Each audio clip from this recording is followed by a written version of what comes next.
José Bagé, acompanhada de sua esposa Jessi, e de imediato convido ele também para dar sua palavra de boas-vindas, porque além de prefeito, ele é nosso amigo também, sempre presente, festejando com a gente, tá aí.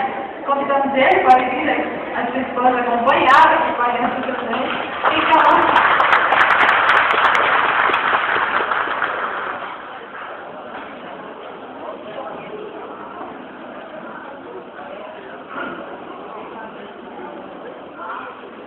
Bom dia, Fátima.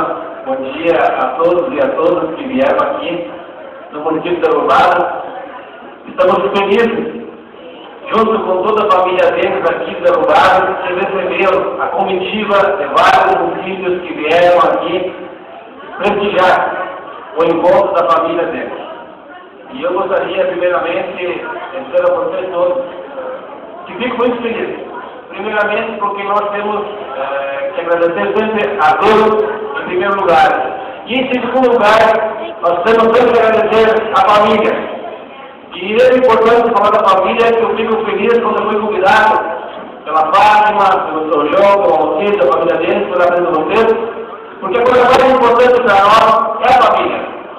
Então, sintam-se todos bem-vindos aqui no município de Derubado.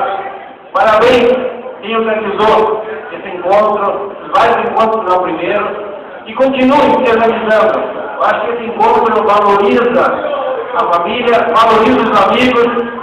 Muitas vezes se acaba no dia a dia trabalhando, e acaba de deixar de visitar um amigo, acaba de visitar um parente, e muitas vezes a minha vinha logo ali, mas no dia a dia ele acaba deixando, e esse encontro é para isso. Então, Fátima, parabéns a você. Muito obrigado pelo convite mais uma vez, meu e da minha esposa. E dizer a vocês, continuem cada vez mais esse encontro. Isso valoriza cada vez mais a amizade, o companheirismo e principalmente a família.